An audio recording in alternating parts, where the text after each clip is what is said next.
Please join me as I scratch build a tiny 1 to 200 scale Japanese tea pavilion, Zen garden and cherry blossom tree. In this episode we make the tree and garden.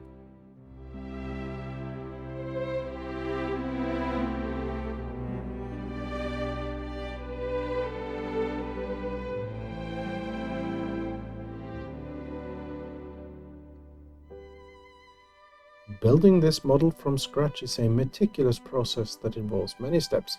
The tree alone takes about a week to make.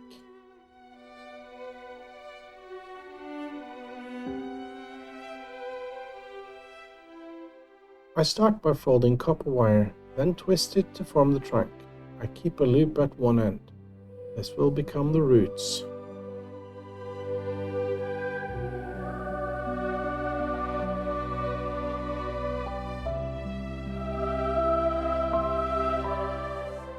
I then divide the trunk and form the basic shape by twisting and dividing the bundles of wire into ever smaller branches as I move out towards the ends.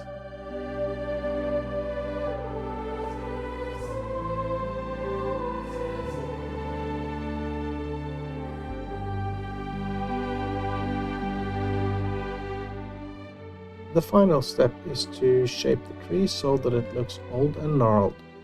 Then I offer it up to the rock that will become part of the base. From here I make the base by selecting rocks and compose them into a visually interesting shape. I glue this together with wall filler mixed with PVA glue. This creates a very strong putty that holds everything firmly in place and will last for a very long time. I spray the tree with primer off camera and further refine the shape, sometimes by adding a branch or two. Now it is time to paint the tree with the filler and glue mixture, this time with added paint.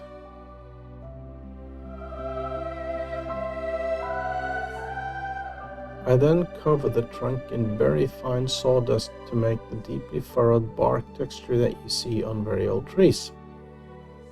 Time to prepare the lichen that will become the fine outer branches of the tree. I soak it in water first because it is brittle and fragile when dry as the stems are hollow. I then trim off the tips with the finest branches and soak them in diluted glue. The tips are then threaded onto the tip of the copper branches and I slowly start building the tree, sculpting it with a lichen and a bit of bending the main branches until I have an interesting shape. After I've attached the reindeer moss, I apply filler and glue where it meets the copper branches to make the transition seamless. Then it's time to add color. The easiest way is to use washes with more glue for added strength. Then I use an old hair dryer to dry it off between turns. The last step is to add foliage. The color is a bit off as I film in the basement because of the spray varnish. As you will see shortly, the foliage is actually a much more vibrant pink.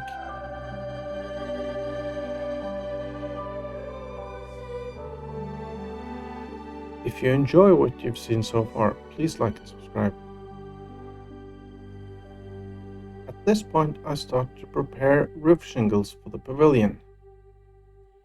I make them from pine shavings to simulate traditional Japanese cedar shingles. The next step is to make the structure of the pavilion. I'm not entirely sure about the composition yet, so I need to try it out on the base in relation to the tree. I use 250 gram acid-free watercolor paper. I draw up the walls and openings, then I cut it out and score the corners so they easily fold into 90-degree angles.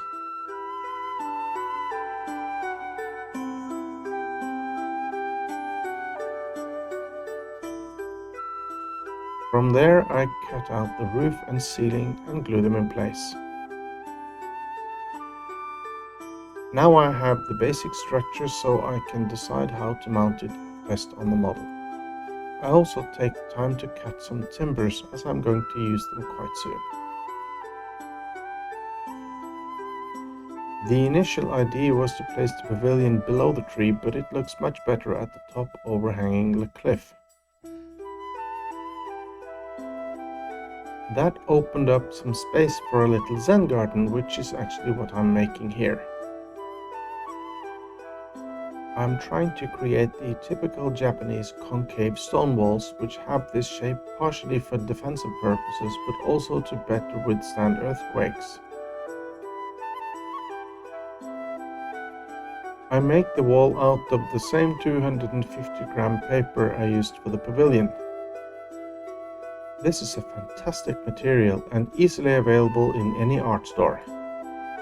It's just thick enough to act as cardboard when building in 1 to 200 scale. For those that wonder, 1 to 200 scale is almost the same as 1 inch equals 16 feet and 1 centimeter equals 2 meters or 6.7 feet.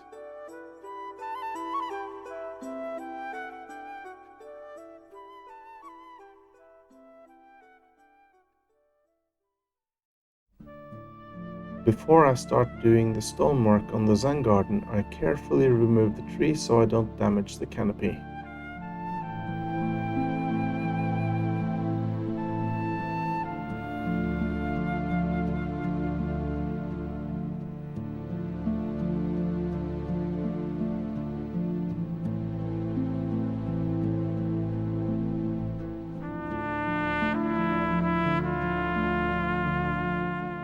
Since I've decided to place the pavilion on the top of the base, I now need a footpath from the garden. I make it by cutting a triangular piece of paper which I bend and trim until it fits.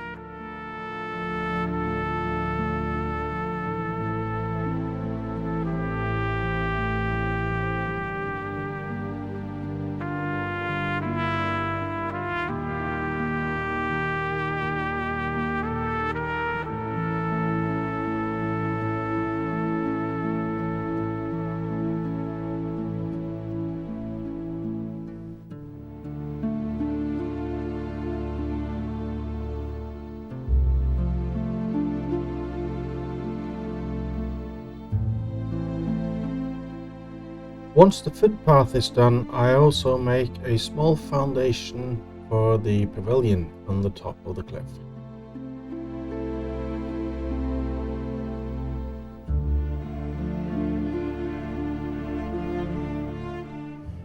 Now that the paper structures are in place, I can start doing the stonework.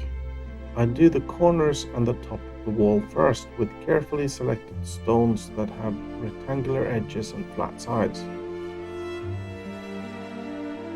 After I've placed all the big stones, I then fill the area in between them with glue and sprinkle it with fine sand. This creates a lovely, realistic miniature stone wall.